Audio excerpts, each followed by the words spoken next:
আপনারা সবাই কেমন আছেন? আলহামদুলিল্লাহ আলা কুল্লি হাল ওয়া ফি কুল্লি মাকান। একটা ছোট্ট ঘটনা থেকে শুরু করতে চাই। ঘটনাটা ছোট্ট, কিন্তু এর যে গ্লোবাল ইম্প্যাক্ট এটা অনেক বড় ছিল। আজকে থেকে প্রায় 1450 বছর আগে আমরা একটা সমাজ দেখেছিলাম, যেই সমাজটাকে আমরা বলতাম আইয়ামে জাহিলিয়াত। আইয়ামে জাহিলিয়াত অর্থ হচ্ছে অন্ধকারাচ্ছন্ন দিন। এই কথাটা এখনকার সেকুলার সমাজে বা ইসলাম বিরোধী শিবিরে একটা গালিতে পরিণত হয়েছে, আইয়ামে জাহিলিয়াত। কখন আমরা প্রশ্ন করি না যে কেন আমরা সেই যুগটাকে আইয়ামে জাহিলিয়াত বলি, কি কারণে বলি? আসলে কি সেই যুগটা আইয়ামে জাহিলিয়াতের সবচেয়ে বড় যুগ ছিল, নাকি ওই আইয়ামে জাহিলিয়াতগুলো এখনও আমাদের সমাজে আছে? এই বিষয়গুলো আমরা কখনো ভাবি না বা আলোচনা করি না। গল্পের শুরুটা এখান থেকে করছি যে ওই সমাজটাকে আমরা আইয়ামে জাহিলিয়াত বলছি মূলত 5টা কারণে। তো মনে রাখার চেষ্টা করবো ইনশাআল্লাহ।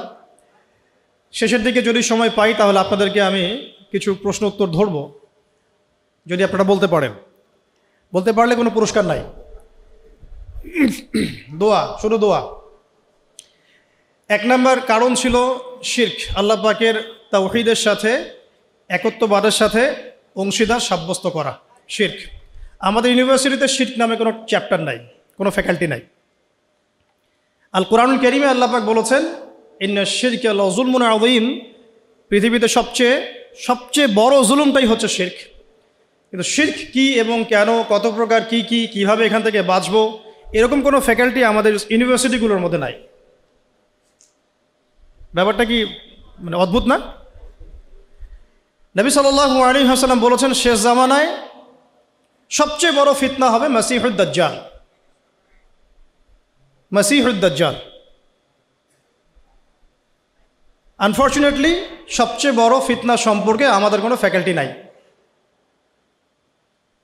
অথচ নবী সাল্লাল্লাহু আলাইহি ওয়াসাল্লাম বলেছেন যে পৃথিবীতে আদম আলাইহিস সালাম থেকে শুরু করে শেষ নবী মুহাম্মদ সাল্লাল্লাহু আলাইহি ওয়াসাল্লামের উম্মত পর্যন্ত দাজ্জালের চেয়ে ভয়ঙ্কর কোনো ফিতনা আসে নাই, আসবেও না। কিন্তু আমাদের কোনো ফ্যাকাল্টি নাই। দাজ্জাল কে, কেন, কিভাবে, কোথা থেকে আসে, উৎপত্তি কি, তার ফাংশন কি, তার রোলটা কি হবে, কিভাবে সে ফিতনা ছড়াবে, তার ফিতনাগুলো কেমন হতে পারে, ইত্যাদি ইত্যাদি। তো যেটা বলছিলাম যে বড় বড় বিষয়গুলো নিয়ে আমাদের কোনো ফ্যাকাল্টি নাই। এটা অদ্ভুত না? এই ওয়ার্ল্ডে ইসলামিক ইকোনমিক্স যারা জানেন না বা বুঝেন না, তারা কোনো না কোনোভাবে হারাম খাবেনই খাবেন, কোনো না কোনোভাবে হারামে লিপ্ত হতেই হবে। কিন্তু ইসলামিক ইকোনমিক্স এবং মডার্ন ইকোনমিক্স, যেটা ওয়ার্ল্ড ব্যাংক এবং IMF-এর আন্ডারে চলে, এটার কম্প্যারিজন নিয়ে আমাদের সাবজেক্ট খুব একটা নাই। আজকে আপনারা সব স্টুডেন্ট, তাই আমি কিছু একাডেমিক কথা বলবো ইনশাআল্লাহ। তো শুরুটা গল্প থেকে যদিও করেছি, আমার টপিকটা কিন্তু একাডেমিক। আমরা কিভাবে কনস্ট্রাকটিভ সিলেবাস মেনটেন করে পড়াশোনা করব, বা কিভাবে আমরা জ্ঞানতাত্ত্বিক একটা বিপ্লব সংঘটিত করতে পারি, এটাই মূল উদ্দেশ্য আর কি। একদিনের আপনাদের এই কনফারেন্সে এসে চলে যাওয়াটা আমার উদ্দেশ্য না। উদ্দেশ্য হচ্ছে আপনাদের মধ্যে কিছু মানুষ তৈরি করা, যারা আগামী দিনে এই জায়গাগুলোতে দাঁড়াবেন, কথা বলবেন, জাতিকে নেতৃত্ব দিবেন ইনশাআল্লাহ। আপনাদের উদ্দেশ্যটা কি? একটা প্রোগ্রাম অ্যারেঞ্জ করাই কি উদ্দেশ্য? আপনাদের লক্ষ্যটা কি? নিঃসন্দেহে এটা একটা সূচনা, এটা নিশ্চয়ই শেষ নয়, এটা একটা সূচনা ইনশাআল্লাহ। আল্লাহ পাকের কাছে শুকরিয়া যে আল্লাহ পাক সূচনাটা আমাদের হাতে করার তৌফিক দিয়েছেন, আলহামদুলিল্লাহ। এটা আল্লাহ পাক রহম করে আমাদেরকে তৌফিক দিয়েছেন। এখানে আমাদের কোনো ক্রেডিট নাই। লা হাওলা ওয়ালা কুওয়াতা ইল্লা বিল্লাহ, লা মালজা ওয়ালা মানজা মিনাল্লাহি ইল্লা ইলাইহি। তো আইয়ামে জাহিলিয়াত কেন বলি ওই যুগটাকে? কারণ সে যুগে শিরক ছিল 1 নম্বর মৌলিক সমস্যা, যেটা এখনকার বিশ্বে সবচেয়ে বড় গ্লোবাল মৌলিক সমস্যা। এখনকার শিরকটা শুধু ধর্মতাত্ত্বিক না, এখনকার শিরকটা হচ্ছে পলিটিক্সের শিরক আছে, ইকোনমিক্সের শিরক আছে, কালচারের শিরক আছে, আপনার বিধর্মীদের মধ্যে তো আছেই। এছাড়াও আমাদের যে পড়াশোনার যে সিস্টেম, এডুকেশন যে প্যাটার্ন, এখানেও শিরক আছে। আস্তে আস্তে আমি ধরাই দিচ্ছি ইনশাআল্লাহ। তো তখনকার শিরকটা ছিল একটা সাময়িক প্রেক্ষাপট, একটা ক্ষুদ্র পরিসরে। এখনকার শিরকটা হচ্ছে গ্লোবাল। এটা যদি আপনি ফাইন্ড আউট করতে না পারেন, ইন্না শিরকা লাযুলমুন আযীম, এর মধ্যে পড়ে যাব। আর সূরা মাঈদার মধ্যে অন্য একটা আয়াতে আল্লাহ পাক বলেছেন যে ব্যক্তি মানে শিরকে লিপ্ত হচ্ছে, ইন্নাহু মান ইউশরিক বিল্লাহ ফাকাদ হাররামাল্লাহু আলাইহিল জান্নাহ, আল্লাহ পাক তার জন্য জান্নাতকে হারাম করে দিয়েছে। নাউযুবিল্লাহ। যে ব্যক্তি শিরকে লিপ্ত হচ্ছে আল্লাহ পাক তার জন্য জান্নাতকে হারাম করে দিচ্ছেন। ওয়া মাওয়াহুন নার, তার জন্য আবাসস্থল হবে জাহান্নাম। ওয়া মা লিয-যালিমিনা মিন আনসার, জালেমদের জন্য কোনো সাহায্যকারী নাই। এখানে শিরকারী ব্যক্তিকে আল্লাহ পাক জালেম বললেন, কারণ ইন্না শিরকা লাযুলমুন আযীম, এই জন্যে। এছাড়াও সূরা নিসা যদি আপনারা পড়েন, আপনারা দেখবেন আল্লাহ পাক একাধিকবার বলেছেন যে ইন্নাল্লাহা লা ইয়াগফিরু আন ইউশরাকা বিহি, আল্লাহ পাক তার সাথে শিরকের গুনাহটা মাফ করেন না। ওয়া ইয়াগফিরু মা দুনা যালিকা লিমান ইয়াশা, আল্লাহ পাক এছাড়া যে কোনো গুনাহ যাকে ইচ্ছা মাফ করতে পারেন। যত বড় গুনাহ আমরা করি না কেন আল্লাহ পাক মাফ করতে পারেন ইনশাআল্লাহ। কিন্তু শিরকের গুনাহ নিয়ে কেউ যদি কবরে চলে যায়, নাউযু বিল্লাহি মিন যালিক, তাহলে এটা ক্ষমা হবে না, এটা স্পষ্ট। তাহলে এটা নিয়ে আমাদের কনসিয়াস থাকা উচিত ছিল, কিন্তু আনফর্চুনেটলি আমাদের 15 বছরের শিক্ষা সিলেবাসে শিরক নামে কোনো কিতাব নাই। পড়েছেন কি কখনো? পরীক্ষা দিয়েছেন? Assignment private? সুবহানাল্লাহ। মুসলিম কান্ট্রির শিক্ষা ব্যবস্থা আস্তে আস্তে আসতেছে ইনশাআল্লাহ। শুরুতেই গলা টিপে ধরা যাবে না, তাই না?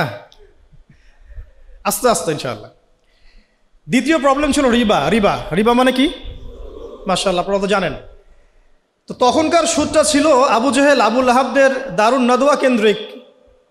মানে দারুন নাদওয়া মানে হচ্ছে তৎকালীন সময়কার পার্লামেন্ট আর কি। এখনকার অনেকটা ইউনাইটেড নেশনসের মতো। সরাসরি নামটা নিলাম কেন? কারণ দারুন নাদওয়া যা হতো ইউনাইটেড নেশনসে এখন তাই হয়, কোনো পার্থক্য নাই।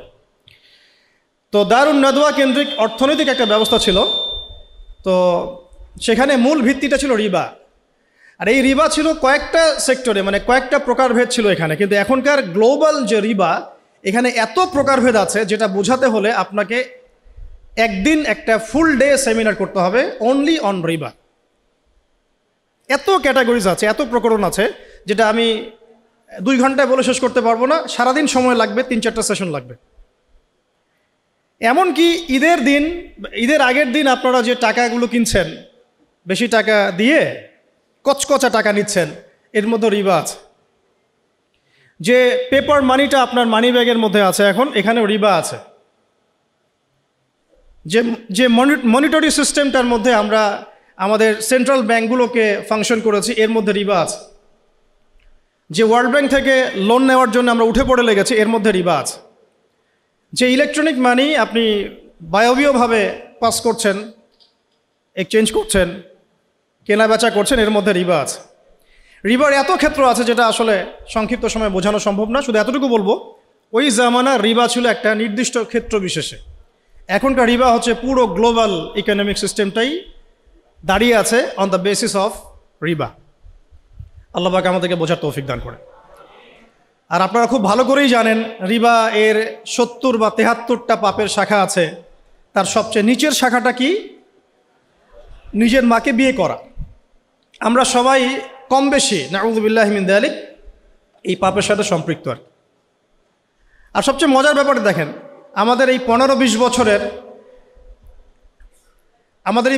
বছরের যে এই এডুকেশন সিস্টেম, মানে প্যাটার্নটা আমাদের এখানে Islamic the comparison between Islamic economics and world economics এমন কোনো সাবজেক্ট আপনার নাই আছে? 15 বছরে পড়েছেন ভাই? অনেস্টলি বলেন। আপনারা যেখানে বসে আছেন, আমিও একসময় ওখানে বসেছি আমরাও। তো এই সিলসিলাটা কিন্তু আমরাও পার করেছি, এসএসসি, এইচএসসি, অনার্স, মাস্টার্সের ব্যাপারগুলো।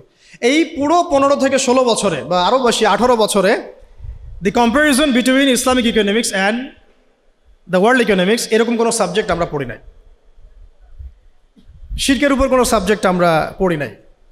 দাজ্জাল তো আলোচনাই নাই, এটা তো মিম্বর থেকে উঠে যাচ্ছে আস্তে আস্তে। ইনস্টিটিউশন এটা কীভাবে আলোচনা হবে? 2-4 জন যারা কথা বলে এদেরকে মানুষ পাগল মনে করে, আর কি একটু পাগল মনে করে। আর কোনো সাবজেক্ট পায় না, এগুলো সাবজেক্ট নিয়ে কথা বলতেছে। অথচ ওয়ার্ল্ডের সবচাইতে ভাইটাল সাবজেক্ট হচ্ছে দাজ্জাল। জেরুজালেম থেকে যে খেলাফা সারা ওয়ার্ল্ডে কায়েম হবে সামনে, এটার প্রথম আদু মানে শত্রু হচ্ছে দাজ্জাল নিজেই। তার সাথেই ব্যাটলটা হবে। তাকে হত্যা না করা পর্যন্ত জেরুজালেম থেকে সারা ওয়ার্ল্ড ওয়াইড ইসলামিক খেলাফা বা ইসলামিক শাসন ব্যবস্থা বাস্তবায়িত হবে না। তাহলে আমাদের সবচেয়ে বড় এনিমির সাথে আমাদের বোঝাপড়ার জন্যে তার সম্পর্কে তো জানাশোনার দরকার ছিল একটু, নাকি? শত্রু সম্পর্কে যে জানে না সে কি শত্রুকে ডিফিট করতে পারবে? বরং সে ডিফিটেড হবে। এটাই হয়ে আসতেছি আমরা। আপনারা আরবের চিত্রগুলো একটু দেখেন কি হচ্ছে। ইশারা দিলাম, বাকিটা আপনারা বুঝে নেন। 3 নাম্বার প্রবলেম ছিল মাদক। মনে থাকবে তো ইনশাল্লাহ? 1 নাম্বারটা কি ছিল? 2 নাম্বার? 3 নাম্বার খামর মাইসির, মাদক এবং জুয়া। মানে এখন ধরলাম মাদক। তো এই মাদক আর জুয়ার এই প্রবলেমটাকে আপনি যদি একটু গ্লোবালি এখন মিলান, বলেন এটা কি বেড়েছে না কমেছে? শুধু একটা নির্দিষ্ট ক্ষেত্রে আছে মক্কার মধ্যে, না সারা ওয়ার্ল্ডে? এই যে এখন ফোনে ফোনে জুয়া, ফোনের মধ্যে জুয়া, বাইরে জুয়া, আইপিএলে জুয়া, বিপিএলে জুয়া, ক্রিকেটে জুয়া, ফুটবলে জুয়া, সব জায়গায় জুয়া চলছে। ইভেন ফোনের মধ্যেও জুয়া, অনলাইনেও জুয়া, রাইট, অনলাইনেও জুয়া। আর মাদকের কথা বাদ দিলাম। আগে তো না হয় মানুষ কিছু মাদক খেয়েছে, যেই মাদক সম্পর্কে আল্লাহ পাক সার্টিফাই করেছেন যে ওই মাদকের মধ্যে কিছুটা কল্যাণ আছে।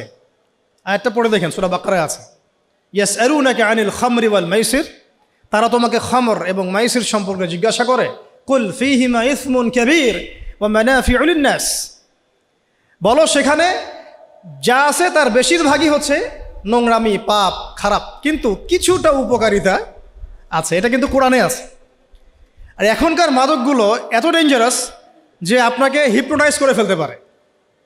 এমনও মাদক বের হয়েছে যেটা খাওয়ার প্রয়োজন নাই, শুধু তার দিকে যদি একটু ফু দেয়, উপাদানটা দিয়ে একটু ফু দেয়, সে অলরেডি হিপনোটাইজড হয়ে যাবে। সে নিজেই তার চেইন, সোনা দানা, মানি ব্যাগ বের করে দিয়ে দিবে মানুষকে। এটাও একটা ওয়ান কাইন্ড অফ মাদকের মধ্যে পড়ে। তো এখন এটা গ্লোবাল সমস্যা।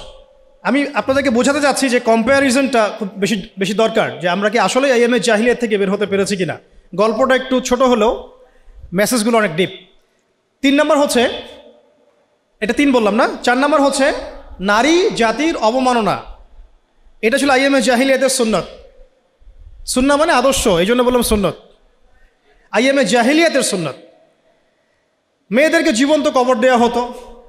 এখনও দেখা যায় গর্ভে মেয়ে বাচ্চা এসেছে, এটা শুনলে অনেকেই বাচ্চাদেরকে পেটেই মেরে ফেলছেন। যদিও বাংলাদেশ মুসলিম কান্ট্রি বলে এর সংখ্যাটা অনেক কম, কিন্তু আমাদের পার্শ্ববর্তী রাষ্ট্রে এটা সংখ্যা অনেক বেশি। মেয়েদের বৈবাহিক অধিকার দেওয়া হতো না, সম্পত্তির অধিকার দেওয়া হতো না। তো এখন বা এটা কোথায় হচ্ছে? বিবাহ বহির্ভূত সম্পর্কে এখনকার সমাজ জর্জরিত। জিনা এখন সমাজে প্রকট, ব্যভিচার প্রকট। এখনকার সমাজে মেয়েদের সম্পত্তির অধিকার পর্যন্ত আমরা নিশ্চিত করতে পারি নাই। এমনকি শিক্ষার অধিকারটুকু কিন্তু অনেক ক্ষেত্রে নিশ্চিত হয় নাই। আর তারা যদি শিক্ষা অর্জন করতে ঘরের বাইরে আসে, তাদের নিরাপত্তা কিন্তু নিশ্চিত হয় নাই। হয়েছে কি? ধর্ষণ কি বেড়েছে না কমেছে? আপনারা সবাই সাক্ষী এগুলোর। আদম শুমারির মতো যদি কোনো সতীত্ব শুমারি করতে পারে বাংলাদেশে কেউ, সে দেখবে যে বাংলাদেশে অনার্স পড়ুয়া বহু ছেলে মেয়ে অনার্স শেষ করার আগেই তাদের সতীত্ব নষ্ট করে ফেলছে। এছাড়া টিজিং তো আছেই, অ্যাবিউজিং তো এগুলো তো আছেই। তো নারীর অবমাননার বিষয়গুলো যদি বলতে শুরু করি, এটা আলাদা সেশন লাগবে। এটা আপনারা সবাই বুঝতে পারছেন যে আমরা ওই দুষ্টচক্র থেকে বের হতে পারি নাই। 4 নাম্বার এটা হলো। 5 নাম্বার হচ্ছে গোত্রীয় হানাহানি। আর কি গোত্রীয় হানাহানি, কনফ্লিক্ট, বিভিন্ন ব্যাটল হতো গোত্রে গোত্রে। এটা আইএমএ জাহিলিয়াতের মধ্যে ছিল। এখন এই গোত্রীয় হানাহানিটা কিন্তু পলিটিক্যাল দ্বন্দ্ব, গ্লোবাল অ্যাসপেক্টসে এই যে যুদ্ধ বিগ্রহগুলো, এইগুলো তো রূপ নিয়েছে। কোনো অংশে কমে নাই, কিন্তু বেড়েছে। নবী সাল্লাল্লাহু আলাইহি ওয়াসাল্লামের পুরো যুগে এই 23 বছর যদি আমরা হিসেব করি, দেখব যত ব্যাটল হয়েছে সব মিলে মোটামুটিভাবে 2 থেকে 3 হাজার মানুষ হয়তো মারা গেছে। আল্লাহু আ'লাম বিস-সাওয়াব, আল্লাহ ভালো জানেন। এখনকার হিস্ট্রিগুলো যদি পড়েন, ভিয়েতনাম যুদ্ধে কতজন মানুষ মারা গেছে, যখন চাইনিজদের মধ্যে কনফ্লিক্টটা হয়েছিল মাও সেতুংয়ের সময়, তখন কতজন মানুষ মারা গেছে। রাশিয়ানদের সোভিয়েতের সময়, ওই বিপ্লবের সময় কতজন মানুষ মারা গেছে। আচ্ছা, ফার্স্ট ওয়ার্ল্ড ওয়ারে আসেন, কতজন মানুষ মারা গেছে। সেকেন্ড ওয়ার্ল্ড ওয়ারে আসেন, কতজন মানুষ মারা গেছে। কতজন না, কত কোটি। কতজন না, সংখ্যাটা কিন্তু কত কোটি। এটা ছিল ইংল্যান্ডের ওয়ার্ল্ড অর্ডার। তো ইউএসএর যে ওয়ার্ল্ড অর্ডার, যখন সে পৃথিবীতে আসছে অ্যাজ এ রুলিং স্টেট, তখন সারা বিশ্বে যত যুদ্ধ বিগ্রহ হয়েছে এর মধ্যে কত লক্ষ কত কোটি মানুষ মারা গেছে। সবচেয়ে বড় কিলার স্টেট পৃথিবীতে এটা, যেটার সাথে বন্ধুত্ব করার জন্য আমরা উঠে পড়ে লেগেছি এখন আর কি। আমি একটা জিনিস সতর্ক করতে চাই আপনাদেরকে যে ইয়াজুজদেরকে তাড়িয়ে দিয়ে মাজুজদেরকে মাথার উপরে নিয়ে আসবেন না। ইশারা দিয়েছি, এটা রূপক অর্থে বলেছি। আবার এটা মনে করবেন না যে এরাই মাজুজ, এটা জুলকার নাইনের সেই ইয়াজুজ মাজুজ না, আমি রূপক অর্থে বলেছি। কারণ ইয়াজুজ আর মাজুজের ফাংশন কি? ইন্না ইয়াজুজ ওয়া মাজুজ মুফসিদুনা ফিল আরদ। হে জুলকার নাইন, আমাদের জন্য একটা দেয়াল নির্মাণ করে দাও, কারণ ইয়াজুজ আর মাজুজ আমাদের জমিনে ফাসাদ সৃষ্টি করছে। ইউফসিদুনা ফিল আরদ, ইউফসিদুন, তারা ফাসাদ সৃষ্টি করছে, ফাসাদ, ফিতনা, ফাসাদ। তো এগুলো কি ফাসাদ না? তার মানে সারা ওয়ার্ল্ডে যারা ফিতনা এবং ফাসাদ ছড়িয়ে বেড়ায় তারা কোনো না কোনোভাবে ইয়াজুজ আর মাজুজের ফিতরত বা খাসলত লালন করে। ফিতরত, খাসলত সরাসরি না হলেও ওই আদর্শ লালন করে। তো সতর্ক করতে চাই যে ইয়াজুজের পরিবর্তে কোনো মাজুজকে আমরা যেন মাথার উপরে না নিয়ে আসি। তো যে প্রসঙ্গে এদিকে চলে আসলাম, যে দেখুন এই গোত্রীয় হানাহানির বিষয়গুলো কিন্তু এখনও কমে যায় নাই, বরং সারা ওয়ার্ল্ডে এগুলো বেড়েছে। এবং তথাকথিত যে সভ্যতা বলে আমরা দাবি করি পশ্চিমাদেরকে, তাদের হাতে বিগত 100 বছরে 1914 সালে অটোম্যানরা ডিফিট হওয়ার পরে, বা 1919-এ একবারে ফুললি ডিফিট হওয়ার পরে, বা 1924 সালে ওই যে মোস্তফা কামাল আতাতুর্কের যে গভর্নমেন্ট, ওর পর থেকে আপনি লাস্ট 100 বছরটা হিসেব করে দেখেন তাদের হাতে পৃথিবীতে কতজন মানুষ মারা গেছে। 100 বছর হিস্ট্রি, জাস্ট 100 বছর। তো তারা আমাদেরকে সভ্যতার ডেফিনেশন শেখাচ্ছে, সভ্যতার ধারক ও বাহক হয়ে তারা বসে আছে। এগুলো ভাবার বিষয় আমাদের, কারণ আল্লাহ রব্বুল আলামিন আমাদেরকে অন্ধ থাকতে বলেন নাই, বরং আল্লাহ পাক সূরা আরাফের মধ্যে বলেছেন যে ইন্টারনাল ব্লাইন্ডনেস মানে আধ্যাত্মিক অন্ধত্ব, এটা জাহান্নামে যাওয়ার অন্যতম একটা কারণ। আবার বলছি, কথাটা রিপিট করছি, ইন্টারনাল ব্লাইন্ডনেস মানে আধ্যাত্মিক যে অন্ধত্ব, এইটা জাহান্নামে যাওয়ার অন্যতম একটা কারণ। আমাদেরকে আধ্যাত্মিকভাবে অন্ধ থাকলে চলবে না। আল্লাহ পাক সূরা আরাফের মধ্যে বলেছেন যে ওয়ালাকাদ যারানা লিজাহান্নামা কাসীরাম মিনাল জিন্নি ওয়াল ইনস। আর এটা খুব ভালো করে শোনেন স্টুডেন্ট যারা আছেন। আল্লাহ পাক বলেছেন যে আমি প্রচুর জিন আর প্রচুর মানুষকে দিয়ে এই জাহান্নাম পূর্ণ করব। নাউযুবিল্লাহ। কি অপরাধে?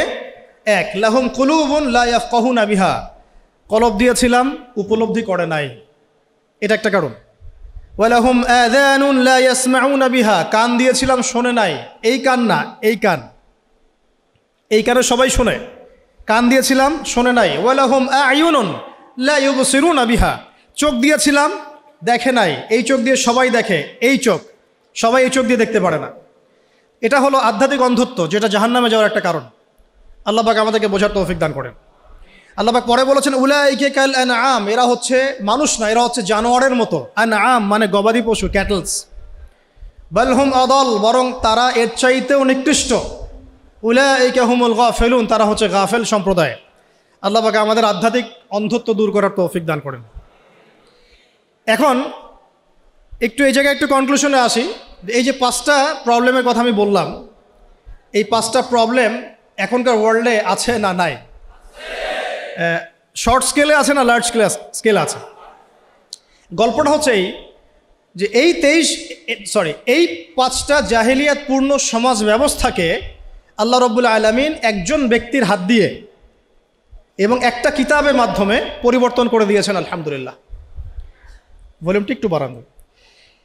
আবার বলছি, এই যে 5টা জাহিলিয়াতে পূর্ণ সমাজ ব্যবস্থা, যেটাকে আমরা আইয়ামে জাহিলিয়াত বলছি, এই আইয়ামে জাহিলিয়াতকে আল্লাহ রব্বুল আলামিন একজন ইলাহ, এক আল্লাহ, একজন নবীর হাতে একটা কিতাবের মধ্য দিয়ে পরিবর্তন করে দিয়েছেন মাত্র 23 বছরে।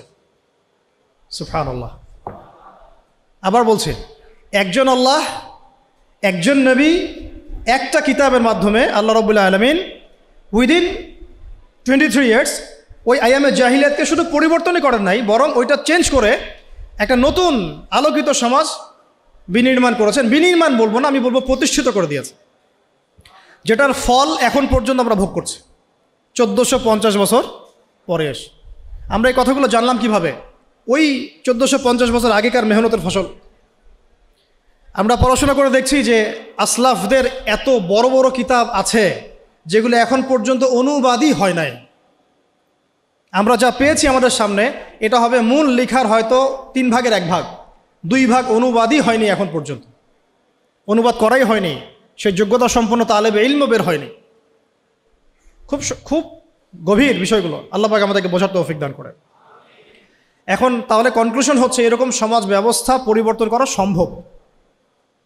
সেই আল্লাহ রাব্বুল আলামিনের দাসত্ব লাগবে, সেই একজন নবীর আনুগত্য লাগবে, এবং সেই একটা কিতাবের হক আদায় করতে হবে, এবং সেই নবী মুহাম্মদ সাল্লাল্লাহু আলাইহি ওয়াসাল্লামের সুন্নতকে অনুসরণ করতে হবে, ঠিক সাহাবায়ে কেরাম রাদিয়াল্লাহু আনহুম আজমাইন যেভাবে করেছেন সেইভাবে।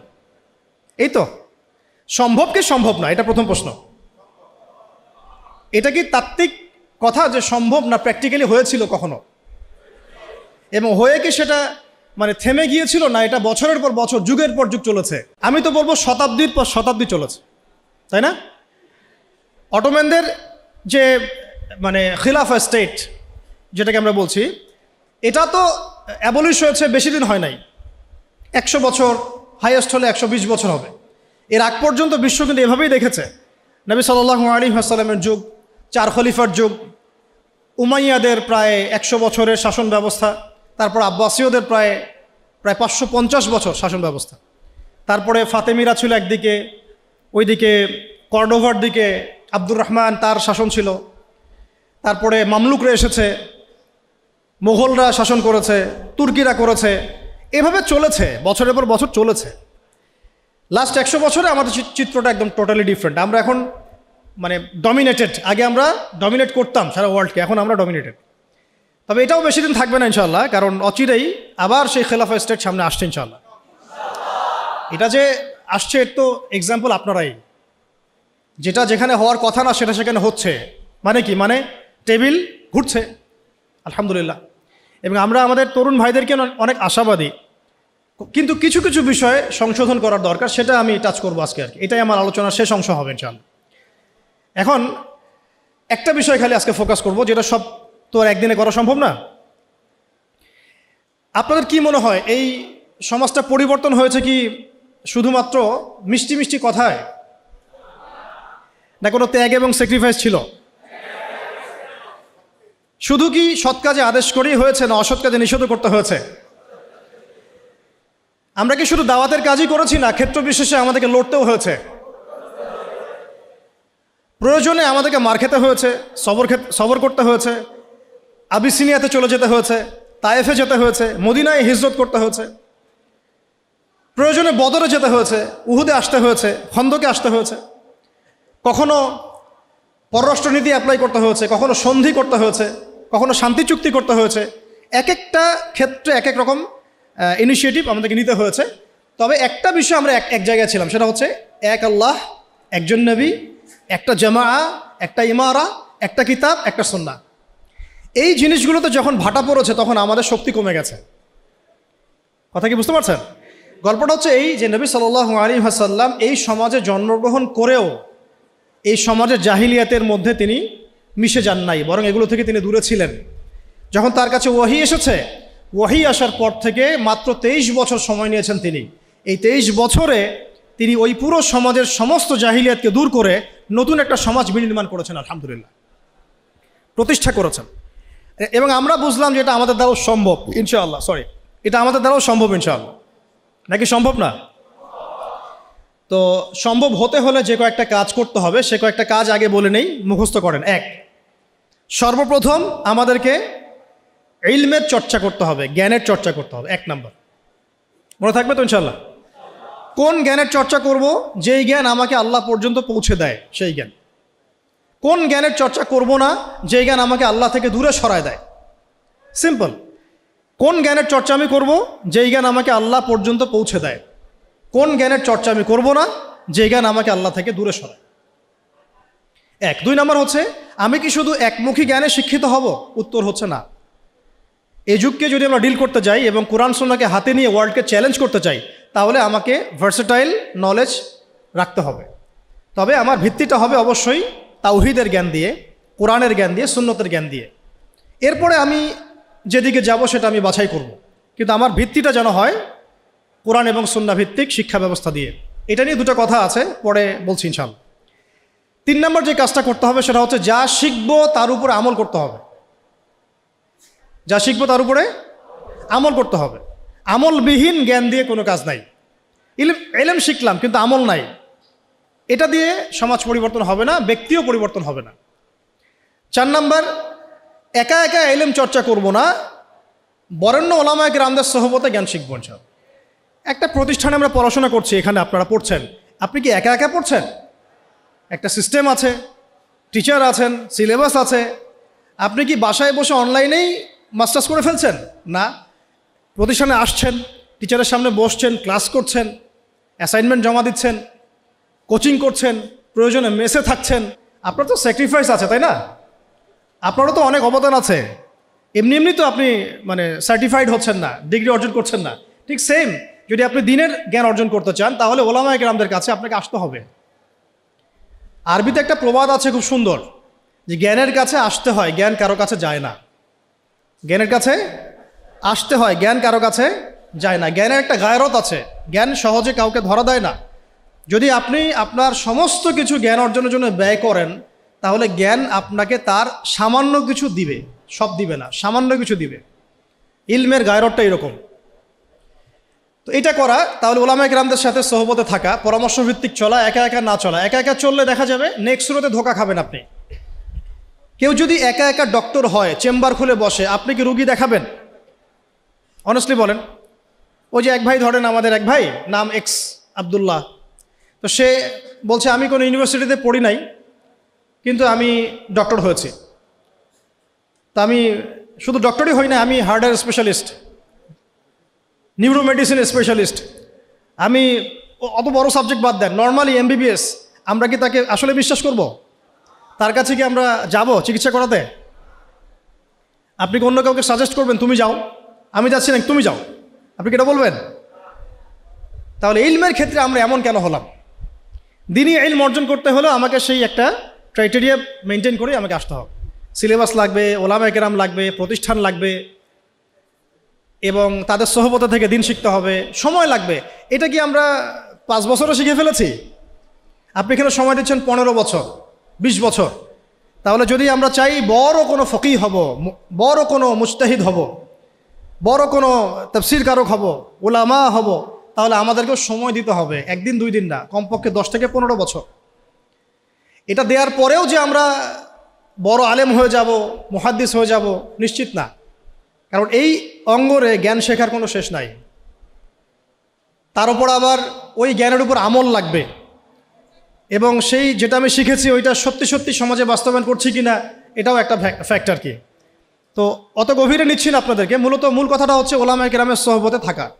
এটা হলো 4 নাম্বার। 5 হচ্ছে হালাল খাওয়া, হারামের দিকে না যাওয়া, হালাল রিজিকের দিকে ছোটা, হারামের দিকে না যাওয়া। 6 নাম্বার আখলাক, চরিত্রটাকে পবিত্র রাখার চেষ্টা করা, না বরং আসলে রাখতেই হবে। বোধ দিনী বোন, দিনী ভাই সবাইকে বলছি আর কি, আখলাক বা চরিত্রটাকে পবিত্র রাখতেই হবে। এর জন্য যা করার তাই করতে হবে। 7 নম্বর হচ্ছে যে আমাদের আত্মশুদ্ধি অর্জন করতে হবে, তাজকিয়া অর্জন করতে হবে। তাজকিয়া মানে হচ্ছে হৃদয়টাকে পবিত্র রাখা। এখানে দুনিয়াবি লোভ, লালসা, হিংসা, বিদ্বেষ, গীবত, তহমত এগুলো বাদ দিয়ে একটা ফ্রেশ মন লালন করবেন। এই মনটা নিয়ে আপনি আল্লাহর পথে ছুটবেন ইনশাআল্লাহ। 8 নাম্বার, সবাই মিলে সৎ কাজে আদেশ করতে হবে এবং অসৎ কাজে নিষেধও করতে হবে। মানে সবাইকেই অ্যাটলিস্ট পার্ট টাইম দায়ী হতে হবে। কয়েকজন মানুষের উপরে দায়িত্ব ছেড়ে দেওয়া যাবে না। কথা কি বোঝাতে পারছি? কয়েকজন মানুষের উপরে দায়িত্ব ছেড়ে দিয়ে আপনি নিশ্চিন্তে বসে থাকবেন না। উম্মাহ আপনার কাছে কিছু চায়, এটা দায়িত্ব শুধু আমার একার না, আপনাদের সবারই। তাই সৎ কাজে আদেশ, অসৎ কাজে নিষেধ সবাইকেই করতে হবে, দিনী ভাই বোন সবাইকেই। এখানে সুরত হচ্ছে যার যতটুকু যোগ্যতা ওই আলোকে করব। যে বিষয়টা আমি বুঝি না, যে যোগ্যতা আমার নাই, সেটার দাওয়াত আমি দিতে যাব না। তখন হবে কি, আমি ওইটার দাওয়াত দিলে মানুষ বিভ্রান্ত হবে। ঠিক আমার দাওয়াতে যদি মানুষ আল্লাহর পথে আসে, আমি যেমন নেকি পাবো, ওই রকম আমার দাওয়াতে যদি মানুষ ভুল পথে চলে যায়, আমি কিন্তু গুনাহগারও হব। খেয়াল রাখতে হবে, ঠিক আছে? আর 9 নম্বর হচ্ছে প্রতিভাগুলোকে মূল্যায়ন করা এবং প্রতিভাগুলোকে সততার সাথে বের করা। আপনার মধ্যে কি প্রতিভা আছে? নিশ্চয়ই না কোনো প্রতিভা তো আছেই। ওই প্রতিভাটুকু অনেস্টলি বের করেন, বের করে আল্লাহর রেজামন্দি, আল্লাহ পাকের সন্তুষ্টির জন্যে ওই প্রতিভাটাকে আপনি দিনের পথে কাজে লাগান। আর 10 নম্বর হচ্ছে মুসলিমদের মধ্যে ঐক্য বজায় রাখেন, বিভক্ত হবেন না। ঐক্য বজায় রেখে চলার চেষ্টা করি ইনশাআল্লাহ তাআলা। এই কাজগুলো যদি একটু ইহসানের সাথে দিল লাগিয়ে এবং দীর্ঘ সময় ধরে করা যায়, আমরা খুব আশাবাদী যে এই তরুণ প্রজন্মকে দিয়ে ইনশাআল্লাহ আগামীতে দিনের বড় কোনো খেদমত হবে ইনশাআল্লাহ।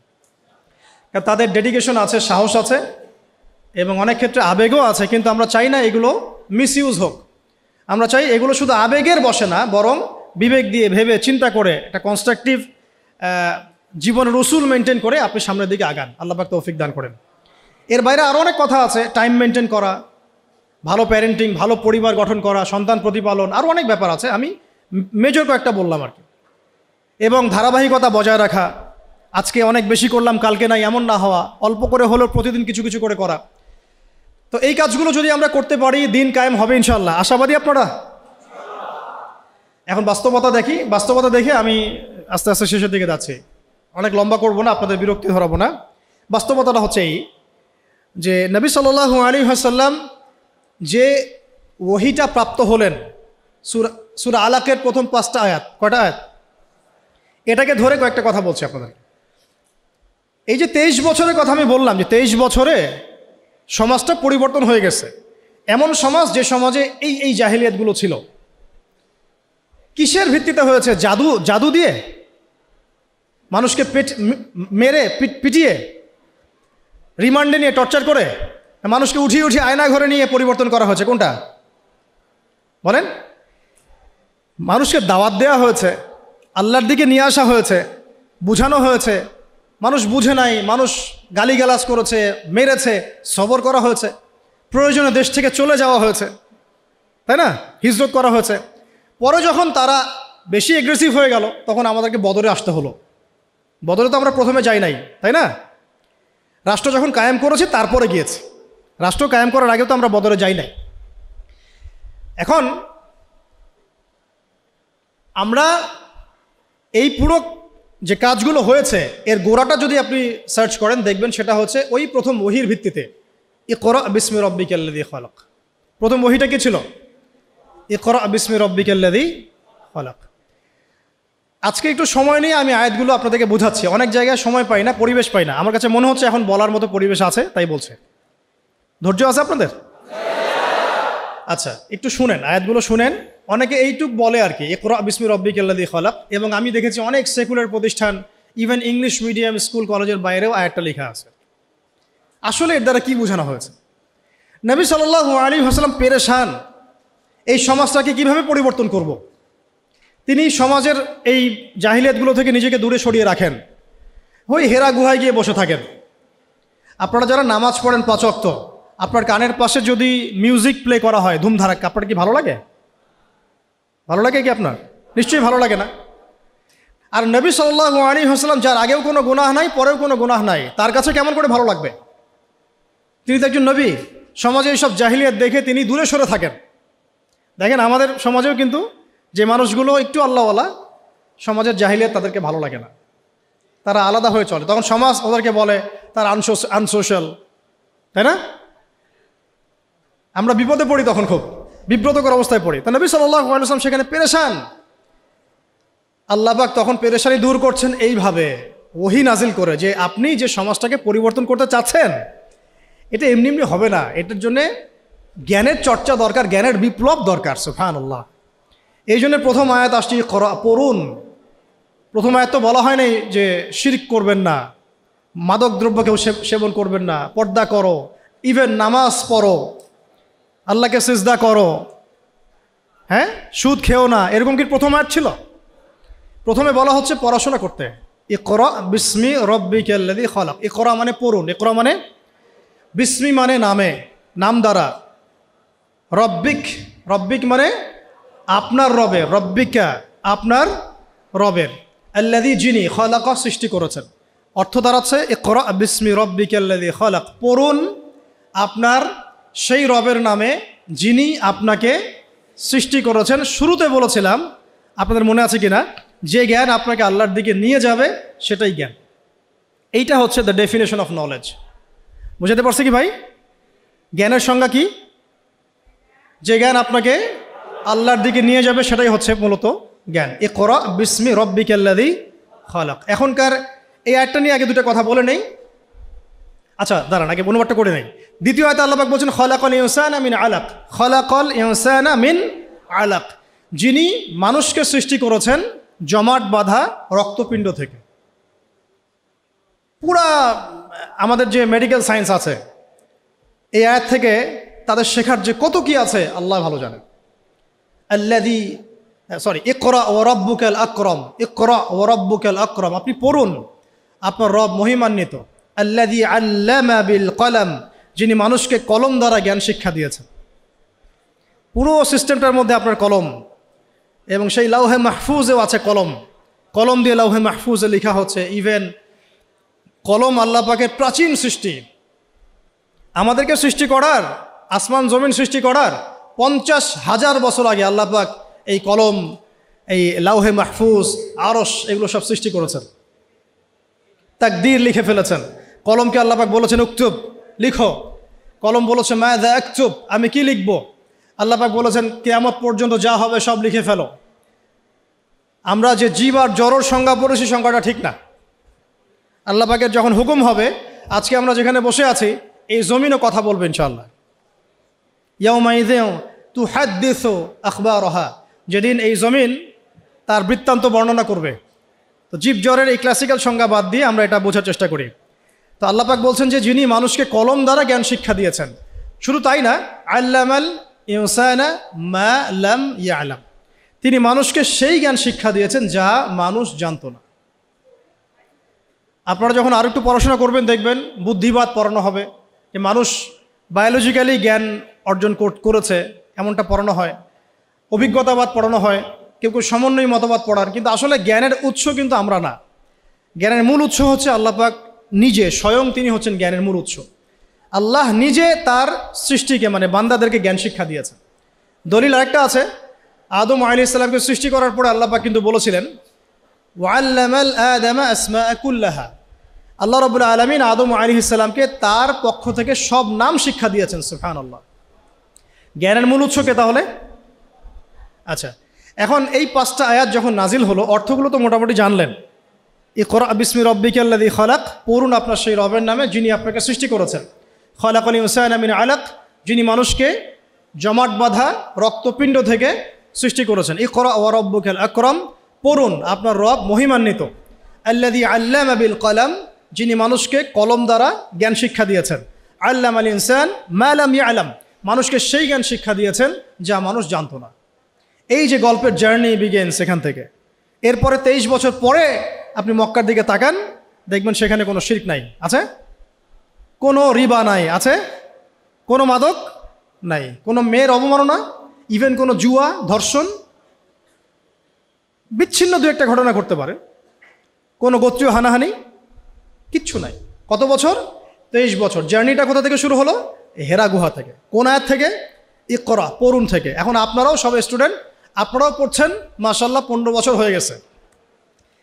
আমরাও পড়েছি, আমারও 15 বছর চলে গেছে। এর আগেও অনেক জেনারেশন পড়েছে, তাদেরও শত শত বছর চলে গেছে। কিন্তু নবী সাল্লাল্লাহু আলাইহি ওয়াসাল্লামের মতো জ্ঞান দিয়ে সমাজ পরিবর্তন করতে পেরেছে কতজন? বা কেউ কি পেরেছে? আদৌ কি কোনো জাতি এসেছে যারা সেই জ্ঞান দিয়ে পুরো সামাজিক সমস্ত সমস্যার সমাধান টানতে পারে?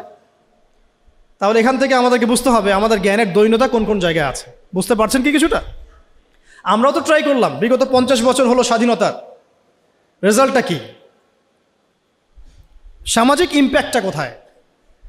ইম্প্যাক্ট এইখানে, নামাজ, রোজা, হজ, জাকাত, বাস। ইভেন জাকাতও এখন খুব একটা মানুষ দেয় না, ইল্লা মাশাআল্লাহ। বেশিরভাগ মানুষ কিন্তু জাকাত দেয় না। নামাজ পড়ে যারা, তারাও অনেকে জাকাত দেয় না। কিন্তু ইসলামের অন্যান্য যে বিধানগুলো আছে, এই বিধানগুলোর কয়টা সমাজে বাস্তবায়িত হয়েছে? একটাও কি হয়েছে? আসলে একটাও হয় না। এখন যদি আপনি আমাকে বলেন যে ভাই আপনাকে আমি উপদেষ্টা বানাই দিলাম, এখন তো উপদেষ্টা ফেসবুকে হয় আর কি। তো এখন যাই হোক, যোগ্যতা থাক না থাক, এমপি টেমপি হয় মানুষ, ওইদিকে আসবো আমি, ফিনিশিংটা ওইদিকেই দিব ইনশাল্লাহ। একটু ধৈর্য ধরেন, শেষ করতেছি। দৈন্যতাটা দেখাবো, দৈন্যতা কোথায়, দৈন্যতাগুলো কোথায়।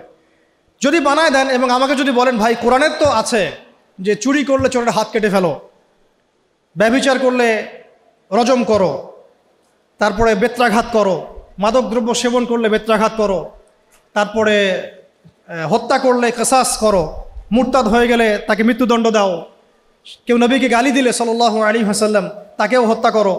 আমি যদি এগুলো বাস্তবায়ন করতে যাই আগামীকাল, আমি কি আদৌ পারবো? এখন প্রশ্নটা হচ্ছে কেন পারবো না? উত্তর, এক বাক্যে উত্তর হচ্ছে, আমাদের সমাজের মানুষ বিগত সময়গুলোতে নামাজ, রোজা, হজ, জাকাত এই শব্দগুলো যতটা শুনেছে, শরিয়া, দাওয়াত, জিহাদ, ইকামতে দিন, কিসাস, হুদুদ এই শব্দগুলো শোনে নাই। বুঝতে পারতেছে না? নামাজ শব্দ অর্থ জানেন কারা কারা? হাত তুলতে বললে সবাই হাত তুলবেন, তাই না? জাকাত শব্দের অর্থ কারা কারা জানেন বললে সবাই হাত তুলবেন। তা আমি যদি বলি হুদুদ অর্থ কি, কয়টা এবং কি কি, দেখবেন অনেক হাত নেমে গেছে।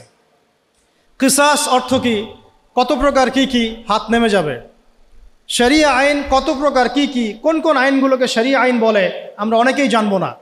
তাহলে এখানে আমাদের সামাজিক একটা ব্যর্থতা আছে। এই ব্যর্থতাটা আমরা আমাদের কাঁধে নিতে চাই, অন্যদেরকে দিতে চাই না।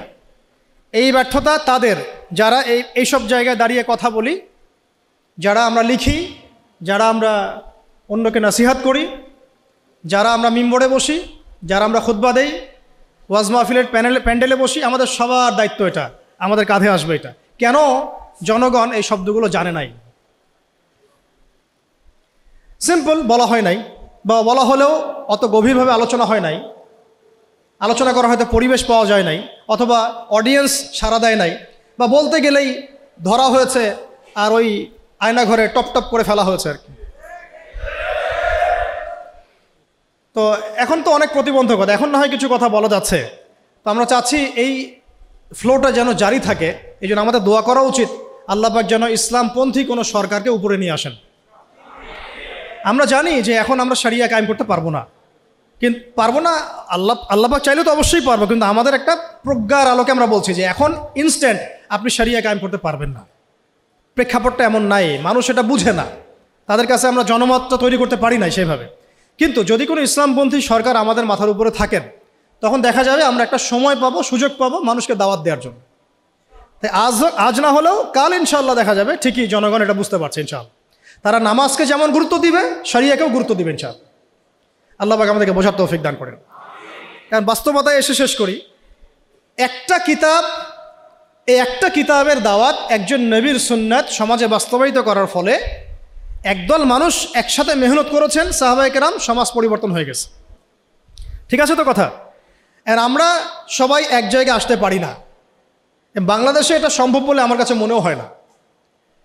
তবে এখন আমি বলি যে এটা জরুরত নাই, প্রয়োজন নাই।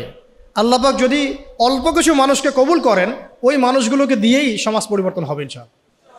সবাইকে এক জায়গায় আসতে হবে না, যদি না আসে কোনো সমস্যা নাই, জরুরি না, আসলে ভালো আলহামদুলিল্লাহ। একজন আমিরের অধীনে ছিলেন, নেতা কয়জন ছিল তখন?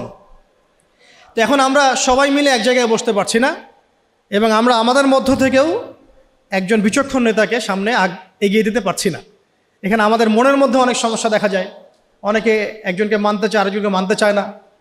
অনেকের মনের মধ্যে থাকে এমন, আমি কি কম জানি, আমি কেন তার আনুগত্য করব, কেন দাসত্ব না, আমি কেন তার আনুগত্য করব। অনেক প্রবলেম, আমরা পারি না। কিন্তু অন্তত যেটা পারবো সেটা আমি বলছি, শুধু যেটা পারি না ওটা আজকে বলছি না।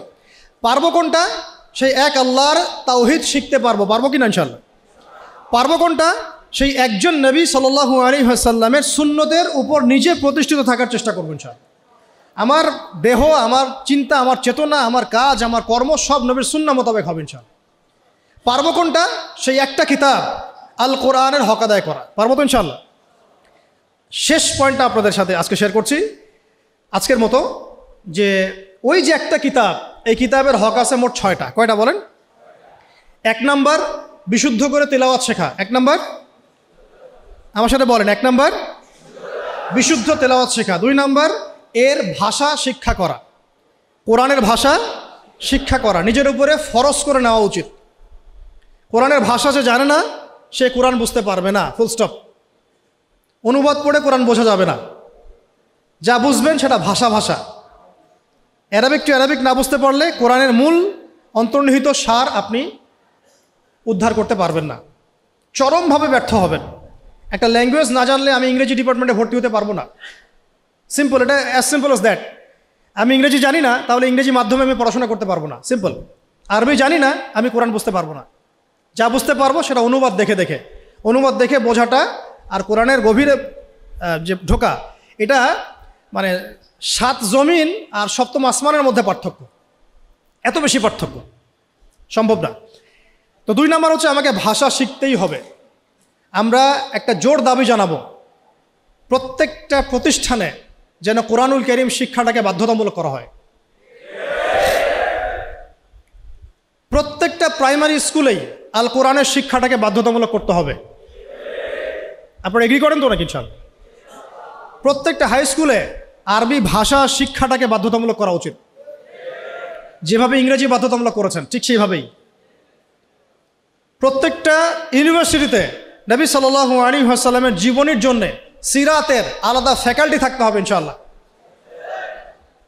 প্রত্যেকটা প্রতিষ্ঠানে ফরজে আইনের কোর্স থাকতে হবে, আমাদের ভাইরা জানবে কোন কোন বিষয়গুলো ফরজে আইন। প্রতিটা বিশ্ববিদ্যালয়ে আমাদের উচিত আল কোরআনের তাফসীরের জন্য কিছু কিছু ফ্যাকাল্টি চালু করা, ইসলামের ইতিহাস চালু করা, ইসলামী ফিকহের নলেজ অর্জন করা এবং আকীদার জ্ঞান অর্জন করা। অন্তত এই 4-5টা সাবজেক্ট আমাদের প্রত্যেকটা প্রতিষ্ঠানে থাকা উচিত। ইউনিভার্সিটি লেভেলের কথা বলছি, অন্তত ইউনিভার্সিটি লেভেলে। আর মূল পড়াশোনা তো আমরা করব প্রাইমারি লেভেল থেকেই। আল্লাহ পাক আমাদেরকে তৌফিক দান করেন। তো শিক্ষানীতিতে অনেক দৈন্যতা আছে, ওইটা আমার লাস্ট পয়েন্ট হবে ইনশাআল্লাহ। আগে বলে নেই যে 6টা কী কী। একটা কি ছিল? কোরআনের বিশুদ্ধ তেলাওয়াত শেখা। 2, এর ভাষা শিক্ষা করতেই হবে আপনাকে আমাকে।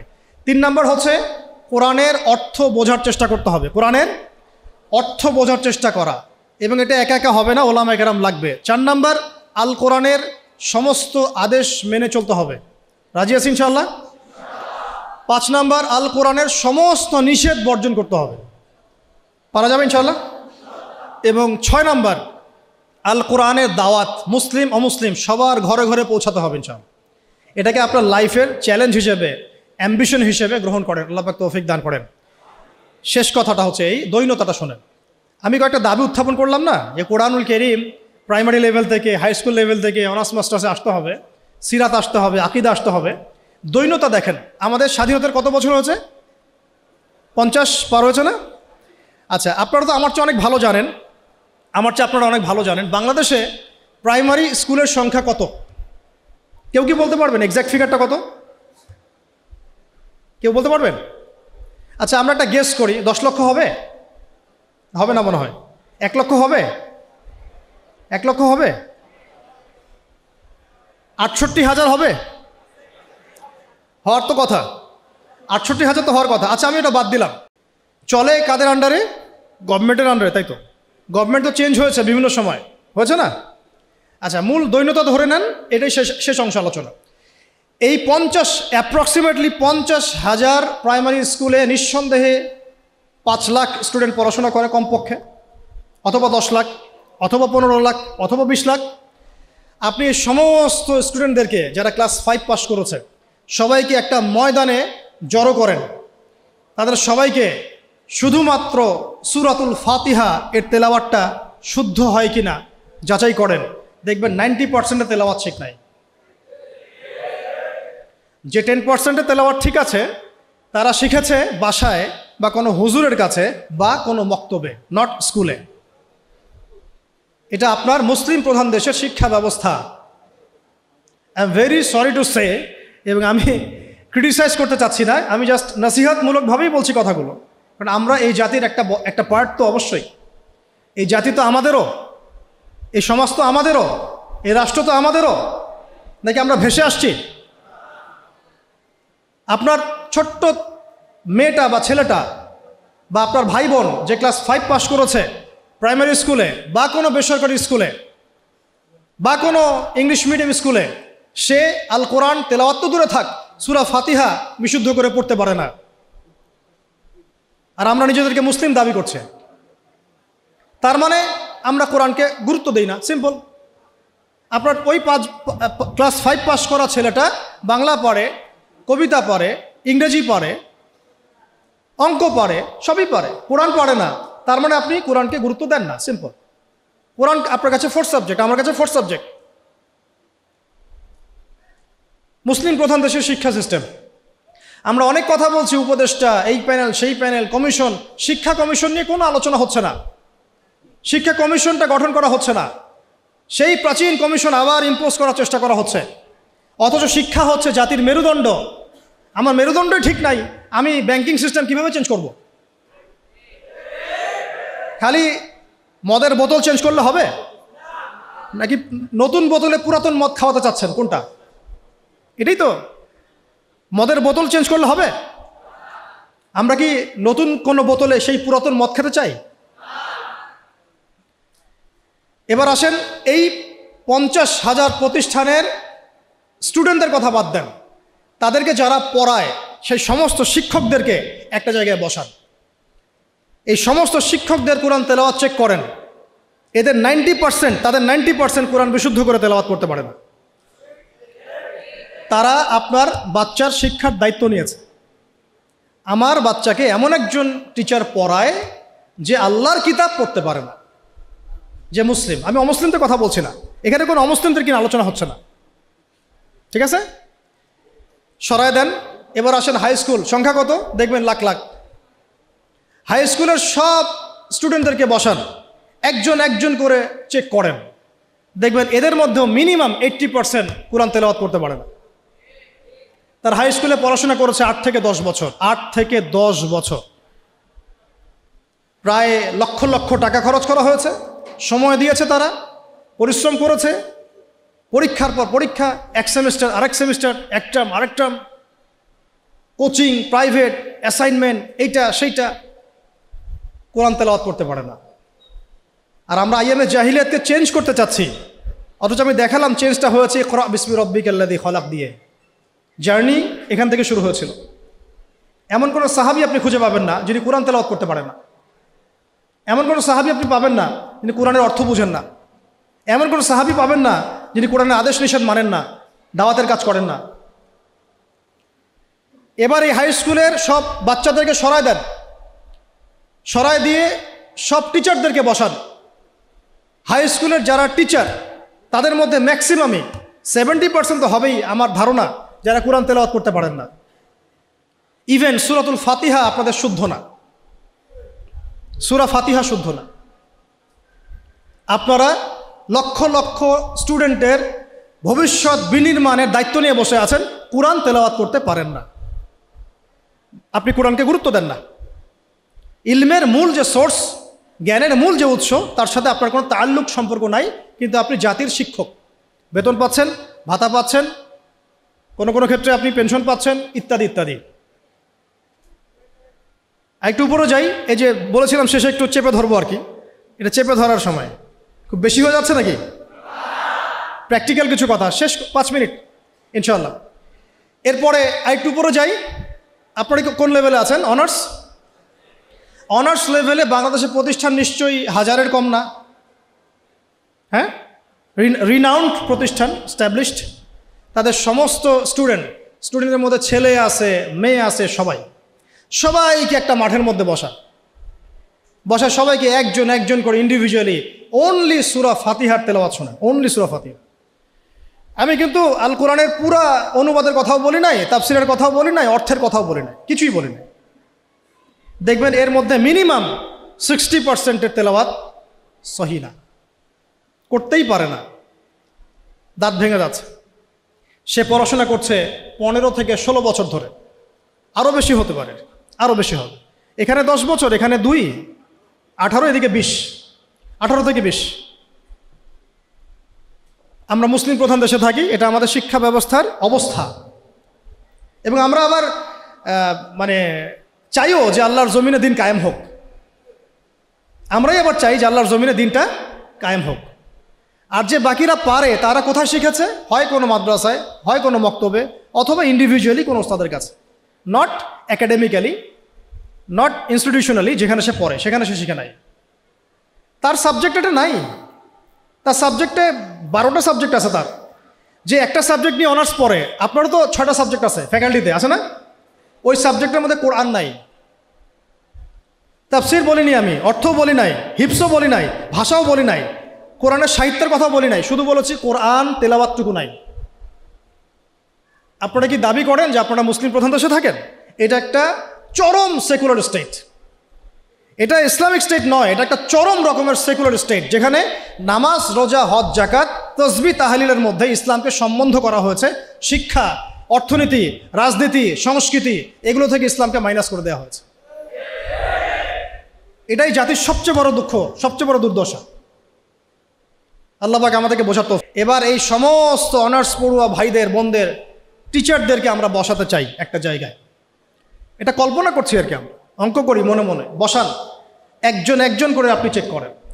তারা বাংলায় পারদর্শী থাকবে, সাধারণ জ্ঞান তারা জানবে, সাম্প্রতিক বিশ্ব তাদের মুখস্থ থাকবে, তারা কেউ কেউ বিসিএস ক্যাডার হবেন, আরও বড় হতে পারেন, ইংরেজি একদম ফ্লুয়েন্টলি বলে দিবেন, আমি যে লেকচার দিলাম সেটা ইংরেজিতে অনুবাদও করতে পারবেন, এবং রাষ্ট্রীয় বড় বড় দায়িত্বে তারা থাকবেন, বেতন পাবেন, ভাতা পাবেন, বাড়ি গাড়ি পাবেন।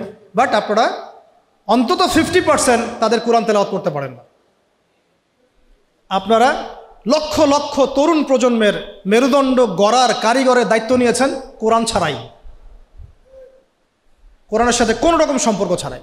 হ্যাঁ, ওই বয়সে গিয়ে অনেকে হয়তো চিল্লা দিচ্ছেন, তাবলীগে সময় দিচ্ছেন, বা কোনো মসজিদে যাচ্ছেন, কোনো হুজুরকে ধরছেন, ধরে শিখছেন, তাদের সংখ্যা 0.111%, 0.0011%, খুবই কম। বেশিরভাগ তো বলছেন যে ফ্রি মিক্সিং থাকলে সমস্যা নাই, ক্লাসে এগুলো পড়ানোই যায়, ট্রান্সজেন্ডার এটা কোনো বিষয় না, হ্যাঁ, রিবা এটা কোনো বিষয় না, এই যুগে কি ওইসব বিষয় চলে, এগুলো মৌলবাদী বিষয়, ইত্যাদি ইত্যাদি। আপনারা পশ্চিমাদের ভাষায় কথা বলছেন। এবার এই সব সরাইদের মাস্টার্সের ভাইদেরকে বসান, সেম অবস্থা, লম্বা করছে না। মাস্টার্সের টিচারদেরকে বসান, সেম অবস্থা। এখন বাইরে আছে আমাদের বেসরকারি ইংলিশ মিডিয়াম প্রতিষ্ঠানগুলো, তাদেরকে বসান, সেম অবস্থা। কিন্তু কোনো কোনো ক্ষেত্রে দেখা যায় তাদের মধ্য থেকে কোরআনের হাফেজ বের হয়েছে। এমনও ইংলিশ মিডিয়াম স্কুল আছে, আমি নিজেও একসময় কাজ করেছি, আমাদের পড়াশোনার ব্যাকগ্রাউন্ড তো এগুলোই ছিল আর কি। ওখানেও দেখতাম অনেক হাফেজ আছে, হচ্ছে, প্রাতিষ্ঠানিকভাবে হচ্ছে অথবা বেসরকারিভাবে হচ্ছে বা ব্যক্তিগত উদ্যোগে হচ্ছে। তো ইংলিশ মিডিয়াম প্রতিষ্ঠানগুলোকে বসান, সেম সেম অবস্থা দেখবেন। অন্যান্য সরকারি কারিকুলামের বাইরে যারা বেসরকারি স্কুল করেছেন তাদেরকে বসান, দেখবেন সেম অবস্থা। বেসরকারি স্কুল, বেসরকারি কলেজ, বেসরকারি ইউনিভার্সিটি, সেম অবস্থা। তাদের বড় বড় গর্জিয়াস প্রতিষ্ঠান আছে, বিশাল বিশাল ক্যাম্পাস, বিশাল বিশাল জমি, কোরআন নাই। ইল্লাল কোরআন, কুল্লু শাই মৌজুদ, সব কিছু মৌজুদ আছে, ইল্লাল কোরআন, কোরআন ছাড়া। যেটা আছে এটা এতই কম, এটা আই ওয়াশ শোডাউন করা ছাড়া কিচ্ছু না।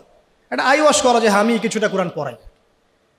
আমাদের ওস্তাদ একটা কথা বলেন, আমাদের ওস্তাদের কথা বলছি, ওস্তাদ হচ্ছেন আমাদের বাইতুল মোকাররমের বর্তমান খতিব। তিনি একটা কথা বলেন যে মানুষ, এটা আমাকে বলেছেন পার্সোনালি, অন্যদেরকে বলেছেন কিনা আমি জানি না, যে মানুষ যে বিষয়টাকে গুরুত্ব দেয় তার জন্যে মানুষ সময় ঠিকই বের করে নেয়। মানুষ যে বিষয়টাকে গুরুত্ব দেয় তার জন্যে মানুষ সময় ঠিকই বের করে নেয়। ফোন চালাতে তো আমাকে বলা হচ্ছে না, আমি টাইম বের করে নিচ্ছি। বড় বড় ক্ষেত্রে গার্লফ্রেন্ডকে সময় দিতে আমাকে বলা হচ্ছে না, আমি টাইম বের করে নিচ্ছি। আমি ইউটিউবিং করতে টাইম বের করে নিচ্ছি, আমি ব্যবসার জন্য টাইম বের করছি, রাজনীতি করার জন্য টাইম বের করছি, কোরআন শেখার জন্য আমার টাইম হচ্ছে না। তার মানে আমি কোরআনকে, সিরাতকে, হাদিসকে, ইসলামের প্র্যাকটিক্যাল বিষয়গুলোকে আমি এতটা মূল্যায়ন করছি না। As simple as that. তো উস্তাদের একটা কিতাব আমার হাতে আছে, জাস্ট একটা বলে দেই, কয়েক সেকেন্ড লাগবে। প্রত্যেক ভাই যারা আজকে লেকচার শুনছেন, যারা তালেবে ইলম মানে জ্ঞানের ছাত্র, আমরা আলেম হওয়ার কথা বলছি না, আমরা বলছি শুধু তালেবে ইলম হয়ে যান, মানে জ্ঞানের ছাত্র হয়ে যান। যারা জ্ঞানের ছাত্র হতে চান, যে আমিও একটু জ্ঞান শিখবো, আমিও একটু ছাত্র হব, এই বইটা মাস্ট বি পড়বেন। বইটার নাম হচ্ছে তালেবান ইলম পথ পাথেয়। এই তালেবান মানে তালেবান ভাই না, আমার আফগানিস্তানের তালেবান ভাইদের কথা বলা হচ্ছে না। তলেব মানে হচ্ছে কি, ছাত্র, অনুসন্ধানকারী। তলেব মানে কি, অনুসন্ধানকারী, মানে যে জ্ঞান শিখতে চায়। তলেবান ইলম, ইলমের তালেব যারা, জ্ঞানের অনুসন্ধানী যারা, তাদের জন্য পথ ও পাথেয়। এত চমৎকার একটা কিতাব, যেটা একবার পড়তে শুরু করলে আপনার কাছে মনে হবে শেষ না করে না উঠি। কিতাবটা বাসায় সংগ্রহ করে পড়ার চেষ্টা করেন ইনশাআল্লাহ। বাংলাদেশের সৌভাগ্য যে বাংলাদেশে বাইতুল মোকাররম তার মতো মানের একজন খতিব পেয়েছে, আলহামদুলিল্লাহ। আমরা এটাই চাই যে এভাবেই ইসলামের একটা প্রসার ঘটতে থাক, এতে করে আগামী 5 বছর 10 বছর পরে যে বাংলাদেশ আপনারা দেখবেন সেটা দেখে অবশ্যই পশ্চিমারা আমাদের দিকে তেড়ে আসবে ইনশাআল্লাহ। আমরা চাচ্ছি আসুক ইনশাআল্লাহ। শেষ কথা, এবার এই পুরো শিক্ষা সিস্টেমটা যারা পরিচালনা করেন তাদের সবাইকে একটা জায়গায় বসাই, অঙ্ক করি মনে মনে আর কি, সবাইকে একটা কনফারেন্স হলে বসায় দেন, যারা যারা এই শিক্ষা সিস্টেমটাকে ডিল করে, যারা নীতি নির্ধারক, পলিসি মেকার এই শিক্ষা সিস্টেমের, যেটা বিগত প্রায় 40-50 বছর থেকে চলছে মুসলিম কান্ট্রিতে আর কি, যার ভুক্তভোগী আমরা সবাইকে আপনি একটা জায়গায় বসান। আমি গ্যারেন্টি দিচ্ছি তাদের 80% সূরা ফাতিহা পড়তে পারে না, আরও বেশি হইতে পারে, আমি কমায় বলছি। বাকি যারা পারে তারা ব্যক্তিগত উদ্যোগে শিখেছে। এবার আরেকটু উপরে যাই, এই শিক্ষা কমিশনটা যারা নিয়ন্ত্রণ করে এই সমস্ত পার্লামেন্ট সদস্যদেরকে বসান, তারাই তো নিয়ন্ত্রণ করে, তাই তো? 360 জনকে বসান, স্পিকার সাহেব সহ। তাদের মধ্যে কেউ কেউ হয়তো সহিহ বুখারী পড়েছে বলে দাবি করে আর কি। তো যাই হোক, তাদেরকে বসান একটা জায়গায়। এটা আমি বিনয়ের সাথে বলছি, লজ্জার কিছু নাই এবং আঘাত করতে চাচ্ছি না। এটা তাদেরও তো পরকাল আছে না, আল্লাহর সাথে তো তাদেরও সাক্ষাৎ করতে হবে।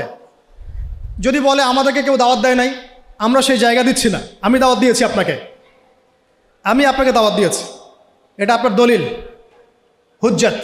এই 360 জনকে বসান, বসিয়ে আপনি তাদের সবার কোরআন তেলাওয়াতটা চেক করেন।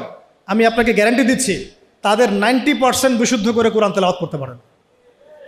তারা পুরো রাষ্ট্রের শিক্ষা সিস্টেমটাকে নিয়ন্ত্রণ করছেন, পলিসি মেকারদেরও পলিসি মেকার, আরও বেশি হবে।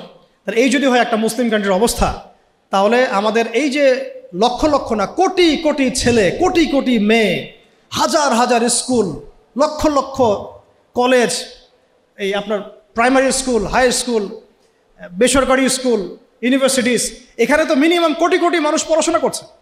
এই কোটি কোটি মানুষের শিক্ষার দায়িত্ব যারা নিয়েছেন তারা কোরআনুল কারীমকে মূল্যায়ন করেন নাই। এই কোরআন বিবর্জিত, সুন্নত বিবর্জিত, সিরাত বিবর্জিত, ইসলামের নীতি নৈতিকতা বিবর্জিত একটা শিক্ষা ব্যবস্থা কিভাবে একটা জাতিকে ইসলামী রাষ্ট্রের দিকে নিয়ে যেতে পারে, এটা আপনাদের কাছে আমার প্রশ্ন। এই প্রশ্ন রেখে আমি আমার বক্তব্য শেষ করছি। ওয়া আখিরু দাওয়ানা আনিল হামদুলিল্লাহি রাব্বিল আলামিন।